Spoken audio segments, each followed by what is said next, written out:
นี่มาเบิ่งหลังจากโอ้เอาออกง่ายปานนั้นเนาะมาเบิ่งวิธีการเอาออกทุกคนเอาออกง่ายปุ๊บเป็นนี่วิธีการของเพิ่นทุกคนเลยโอ้สุดยอดมาดูนำกันทุกคนเลยเดี๋ยวเอาอีก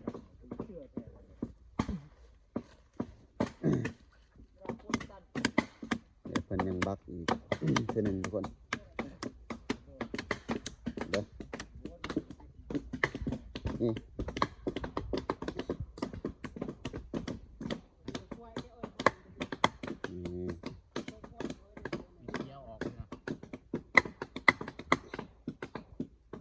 ยากมันเรื่องง่ายแค่นี้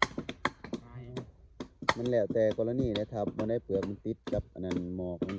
เอาออกยากในจักหน่อย